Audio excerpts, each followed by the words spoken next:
नमस्कार। Hindi literature channel में एक बार फिर से आप सभी का स्वागत है। आज हम सुशांत सुप्री की लिखी कहानी इंडियन काफ्का के बारे में पढ़ेंगे। चलिए शुरू करते हैं हमारी आज की कहानी इंडियन काफ्का। मैं हूँ, कमरा है, दीवारें हैं, छत है, सीलन है, घुटन है, सन्नाटा है और मेरा अंतहीन अकेलापन। हाँ, अकेलापन जो अक्सर मुझे कटहे कुत्ते सा काटने को दौड़ता है, पर जो मेरे अस्तित्व को स्वीकार तो करता है, जो अब मेरा एकमात्र शत्रु मित्र है। खुद में बंद मैं खुली खिड़की के पास जा खड़ा होता हूँ, अपनी अस्थिरता का अकेला साक्षी। बाहर एड्स के रोगी सी मुरझाई शाम मरने मरने को हो आई है। हवा चुप है। सामने पार्क में खड़े ऐंठे पेड़ चुप हैं। वहीं बेंच पर बैठे रोज़ बहस करने वाले दो सठियाए खबीस बूढ़े चुप हैं। बेंच के नीचे प्रतिदिन अपनी ही दुम से झगड़ने वाला आवारा कुत्ता चुप है। एक मरघटी उदासी आसमान से चूं चूं कर चुपचाप सड़क की छाती पर बिछती जा रही है और सड़क चुप्पी की केचली उतार फेंकने के लिए कसमसा रही है। साथ वाले आंगन से उड़कर मिस लिली की छटपटाती हंसी स्तब्ध फिजा में फ्रीज हो जाती है। तभी नशे में धुत एक अजनबी स्वर भेड़िए सा गुर्राता है। मिस लिली की हंसी अब पिघलने सी लगती है।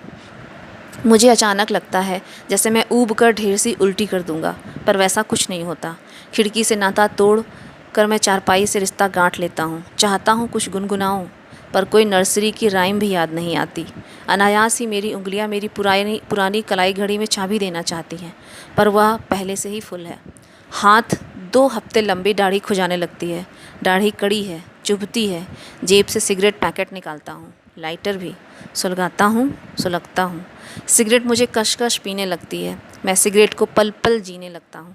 भीतर कहीं कुछ जलने लगता है, राहत मिलती है, क्षणिक ही सही। कल गुप्ता को नई स्टोरी देनी है, नया फीचर लिखना है अखबार के लिए, पर कुछ नहीं सूझता। विचारों के उलझे धागे अनगिनत गांठें पड़ी हैं धागे में। छुटपुटे में पल सुलगते हैं और दम तोड़ते जाते हैं, और एक सिगरेट की राख से तुम्हारी याद झरने लगती है।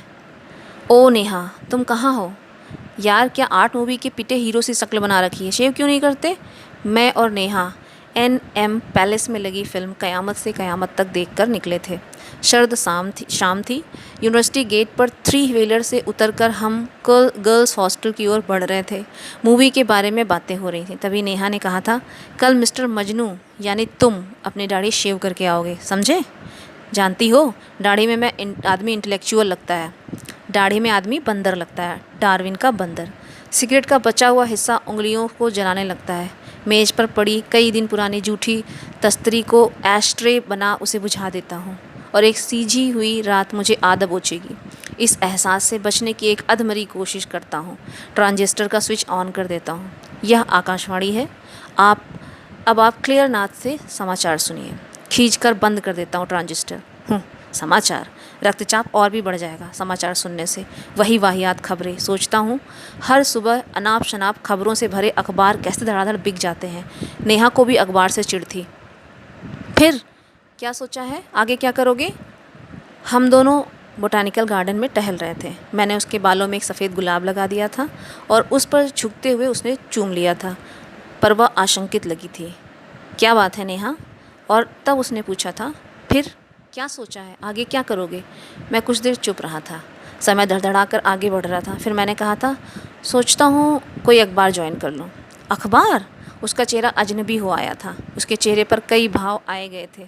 हवा में उसके अनकहे शब्दों की गूंज थी। उसने जोर देकर कहा था, क्या आर्ट मूवी के पीटो हीरो जैसी बातें कर रहे हो? किसी प्रतियोगिता परीक्षा में क्यों नहीं बैठते? हवा शांत विरोध से बजने लगी थी। विचारों का मकड़ जाल मुझे ऑक्टोबस सा जकड़ने लगता है। झटक देता हूँ उन्हें, पर नहीं झटक पाता अपनी बेबसी और लाचारी को और अपने अंतहीन अकेलेपन को। ऊब कर एक और सिगरेट सुलगा लेता हूँ। बोराए समय से बचने के लिए कमरे में निगाह दौड़ाता हूँ, और शाम के छुटपुटे में एक पूंछ कटी छिपकली दीवार को नापने की तमन्ना लिए इधर से उधर भाग रही है। नादान, खुद ही थक हार कर दुबक जाएगी किसी कोने में। एक लंबा कश लेता हूँ और धुएं को भीतर तक बंद रहने देता हूँ। मज़ा आता है कहीं भीतर तक खुद को झुलसा लेने में। खांसी का एक दौरा पड़ता है, तकलीफ़ देह, पर सिगरेट मुझे पीती रहती है और मैं उसे जीता रहता हूँ। अच्छा भाईचारा है मेरा और सिगरेट का। कमबख्त। सीने में सुइयाँ सी चुभती हैं और दर्द यह एहसास दिला जाता है कि अभी मैं ज़िंदा हूँ, अभिशप्त हूँ जीने के लिए, इसकी उसकी शर्तों पर। अचानक मुझे याद आता है कि मैं पिछले कुछ वर्षों से खुलकर हंसा नहीं हूँ, पर खुद से क्षमा याचना भी नहीं कर पाता हूँ मैं।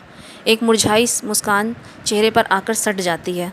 चेहरे की स्लेट से उसे पोंछकर मैं खिड़की से बाहर झांकता हूँ। एक और सिमसिमी शाम ढल चुकी है। रोशनी एक अंतिम कराह के साथ बुझ चुकी है और एक सीजी रात मटमैले आसमान की छत से उतरकर मेरे सलेटी कमरे में घुसपैठ कर चुकी है। उसी कमरे में हूँ जहाँ मैं हूँ। दीवारें हैं, छत है, सीलन है, घुटन है, सन्नाटा है और मेरा अंतहीन अकेलापन है। हाँ, अकेलापन, मेरा एकमात्र शत्रु मित्र। झुके हुए झंडे से उदास पल मुझे घेर लेते हैं। दूसरी सिगरेट भी साथ छोड़ जाना चाहती है। कल गुप्ता को अखबार के लिए कौन सा फीचर दूंगा पता नहीं, कुछ सूझ ही नहीं रहा है। भीतर केवल एक मुर्दा हलचल भरी है। लगता है ये नौकरी भी छूट जाएगी। बाहर एक अभागी टिटहरी जोर जोर से चीख कर सन्नाटे का ट्यूमर फोड़ देती है।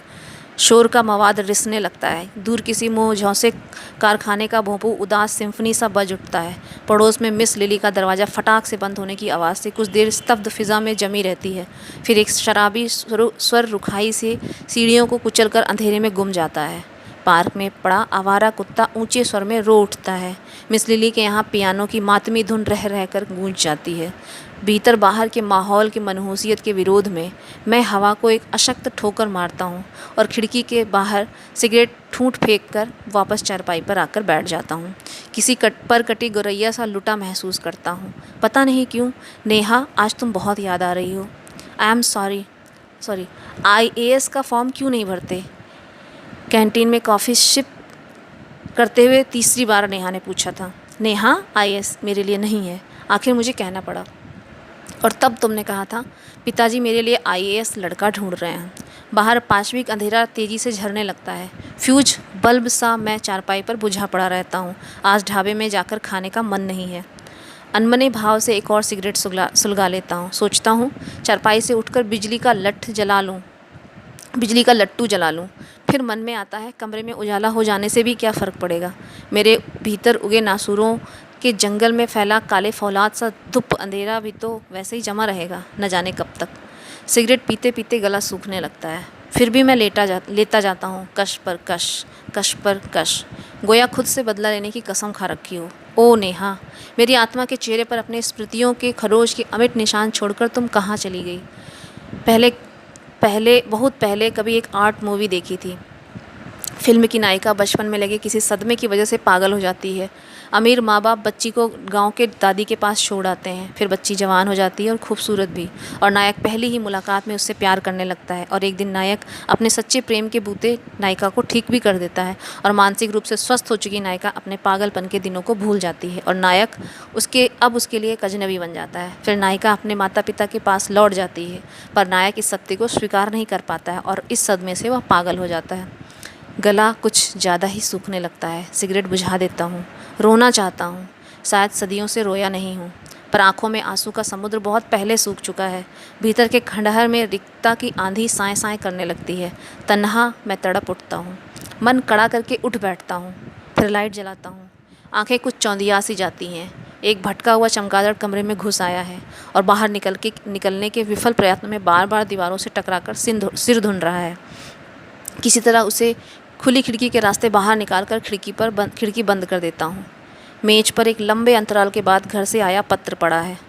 उठाकर एक बार फिर पढ़ डालता हूँ। पिता की तबीयत ठीक नहीं है। माँ का गठिया वैसा ही है।